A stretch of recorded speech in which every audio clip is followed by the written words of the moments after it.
नमस्कार साथियों, स्वागत है हमारे YouTube चैनल में। और आज देखेंगे हिंदी पेडागोजी से महत्वपूर्ण प्रश्न। और ये प्रश्न सीटेट जुलाई 2024 के लिए बहुत ही महत्वपूर्ण होंगे, नए प्रश्न हैं। तो प्लीज़ वीडियो को पूरा देखें, चैनल को सब्सक्राइब जरूर करें।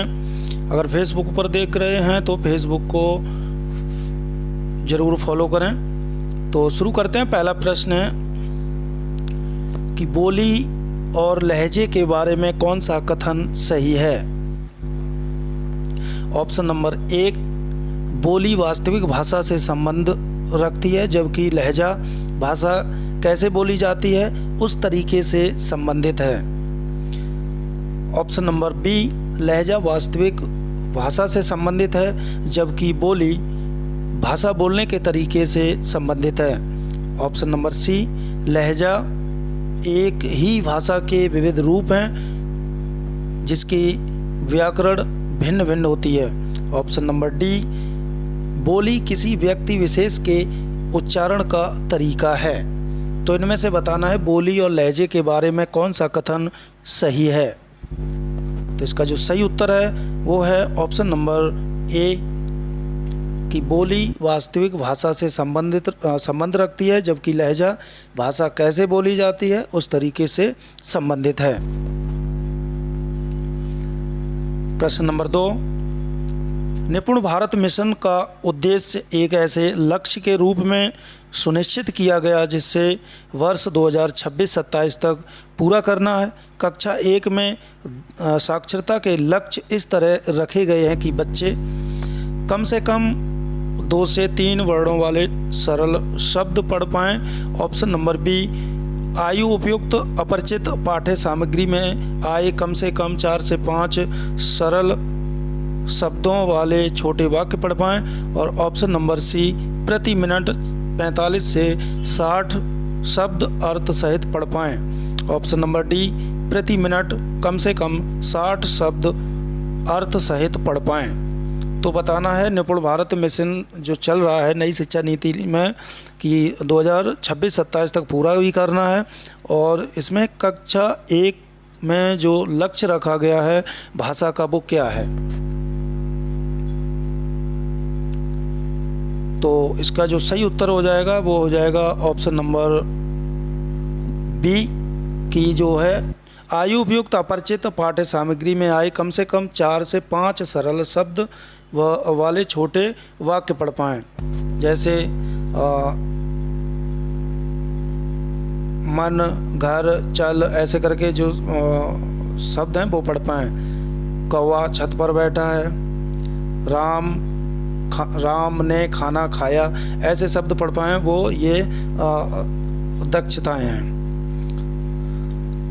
प्रश्न नंबर 3,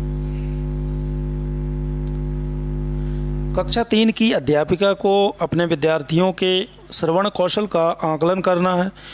उसे इसके लिए किस गतिविधि का संचालन करना चाहिए। ऑप्शन नंबर ए, पढ़ी गई सामग्री से शब्दों का अर्थ बताने के लिए कहना। ऑप्शन नंबर बी, सुनी गई कहानी पर चित्र बनाने के लिए कहना। ऑप्शन नंबर सी, विद्यार्थियों को 4 से 5 वाक्यों में स्वयं का परिचय देने के लिए कहना। ऑप्शन नंबर डी, दिखाए गए चित्र का 3 वाक्यों में वर्णन करने के लिए कहना। तो प्रश्न नंबर 3 है कि कक्षा 3 की एक अध्यापिका है, वो अपने विद्यार्थियों के श्रवण कौशल का आकलन करना चाहती है। तो उसके लिए जो गतिविधि कौन सी संचालन करेगी वो बताना है। तो इसका जो सही उत्तर हो जाएगा वो हो जाएगा ऑप्शन नंबर बी, सुनी गई कहानी पर चित्र बनाने के लिए कहेगी। प्रश्न नंबर 4, एक बालिका अपनी पसंद की कहानी की पुस्तक पढ़ रही है। इस प्रकार के पठन को क्या कहेंगे। बारीकी से पठन, गहन पठन, सरसरी तौर पर पठन या फिर विस्तृत पठन। एक बालिका है अपने पसंद की कहानी की पुस्तक पढ़ रही है, इस प्रकार के पठन को कहेंगे ऑप्शन नंबर डी, विस्तृत पठन। प्रश्न नंबर 5, कक्षा 4 की अध्यापिका प्रक्रिया आधारित लेखन उपागम का प्रयोग कर रही है। लेखन पूर्व गतिविधि के दौरान वह किस युक्ति का अनुसरण कर सकती है? मानस मंथन का, समीक्षा करना, संपादन करना या फिर पुनरावृत्ति। तो इसका जो सही उत्तर हो जाएगा वो हो जाएगा ऑप्शन नंबर ए, मानस मंथन। प्रश्न नंबर 6, कक्षा 3 की अध्यापिका अपने विद्यार्थियों के साथ पठन बोध पर कार्य कर रही है। वह किस युक्ति का अनुसरण कर सकती है? ऑप्शन नंबर ए, पाठ में पढ़े गए कठिन शब्दों का श्रुत लेख करवाना। ऑप्शन नंबर बी, पढ़ी गई पाठ्य सामग्री पर आधारित प्रश्न पूछना। ऑप्शन नंबर सी, पढ़ी गई पाठ्य सामग्री में आए कठिन शब्दों के अर्थ याद करवाना और लिखवाना। ऑप्शन नंबर डी, पाठ्य सामग्री पढ़ने के दौरान सामने आ रहे संज्ञा शब्दों को रेखांकित करने के लिए कहना। तो प्रश्न नंबर 6 का उत्तर बताना है, तो इसका जो सही उत्तर हो जाएगा वो हो जाएगा ऑप्शन नंबर बी कि पढ़ी गई पाठ्य सामग्री पर आधारित प्रश्न पूछना।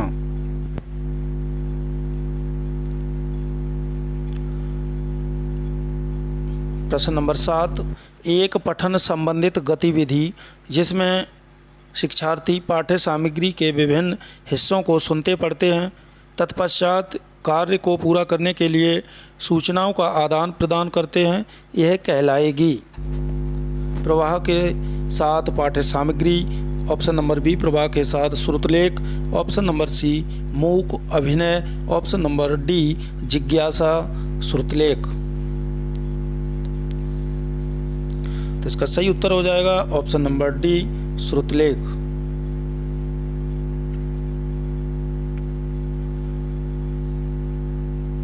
प्रश्न नंबर 8, भारत सरकार द्वारा शुरू किए गए कार्यक्रम निपुण भारत मिशन का मुख्य केंद्र भाषा में बुनियादी कौशलों को मजबूत करना है। इसका पूरा नाम क्या है? तो निपुण का पूरा नाम बताना है, NIPUN, निपुण। तो निपुण का जो पूरा नाम हो जाएगा वो हो जाएगा option number B, national initiative for proficiency in reading with understanding and numeracy.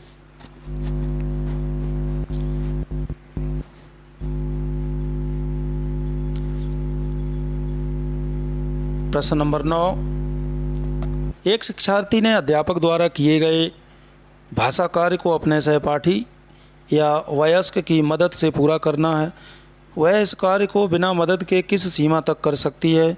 वह कितना अपने वयस्क या अधिक सक्षम सहपाठी की मदद से कर सकती है? इन दोनों के बीच की संभाव्यता को क्या कहा जाएगा?